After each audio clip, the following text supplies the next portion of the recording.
जय Shri Radhe Krishna. I hope आप सब लोग बहुत अच्छे होंगे। चलिए अध्याय 17 को आगे बढ़ाएंगे कि श्री कृष्ण क्या कहते हैं इस अध्याय में। तो यहाँ पर श्री कृष्ण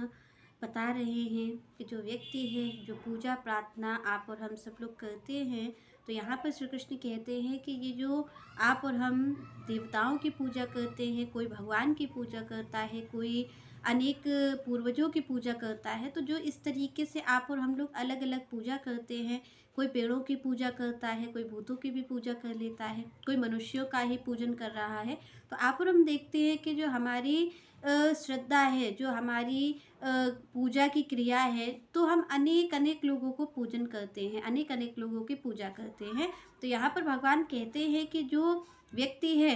तो वो जो अनेकों अनेक को पूजन कर रहा है, क्योंकि आप और हम संसार में देख रहे हैं कि सब अलग अलग पूजा कर रहे हैं। तो यहाँ पर भगवान कहते हैं कि जो व्यक्ति जिसकी पूजा कर रहा है, तो उसके मूल में उसका जो गुण है वही उससे कार्य करवा रहा है। तो अर्जुन का यहाँ पर प्रश्न होता है कि भगवान, क्या ऐसा भी होता है कि ये जो आप और हम पूजा करते हैं, जो प्रत्येक जीव पूजन करता है, क्या उसमें भी सतोगुण, रजोगुण और तमोगुण होता है? क्योंकि यहाँ पर भगवान ने विशेष चर्चा की है कि जो अगला जन्म होता है वो भी इसी गुण पर आधारित होता है कि आगे किसको किस योनि में जाना पड़ेगा, कौन सा व्यक्ति स्वर्ग की प्राप्ति करेगा, कौन सा व्यक्ति मनुष्य को प्राप्त करेगा कि मनुष्य शरीर उसे मिलेगा, और कौन सा व्यक्ति इस पशु योनि को प्राप्त करेगा। तो यहाँ पर भगवान ने विशेष रूप से वर्णन किया है तीनों गुणों का।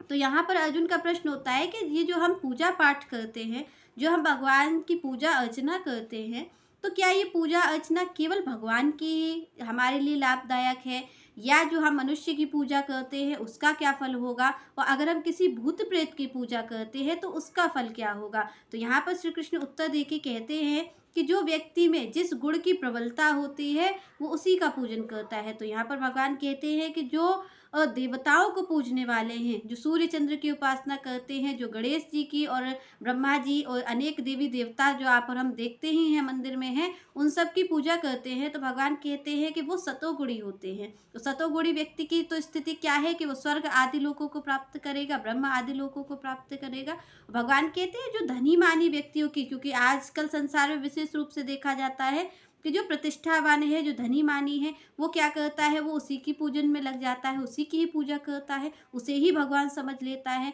तो भगवान कहते हैं ऐसे लोगों को मनुष्य शरीर धारण करना पड़ता है। और जो तमोगुणी है, तो भगवान कहते हैं ये लोग भूत प्रेतों की पूजा करते हैं और इन्हें नीच योनियां ही मिलती है। तो यहाँ पर भगवान ने तीनों गुणों का वर्णन किया है। अब आगे भगवान कहते हैं कि जो पूजन है, तो भगवान कहते हैं कि क्यों जो सतोगुणी है वो तो शास्त्र के अनुसार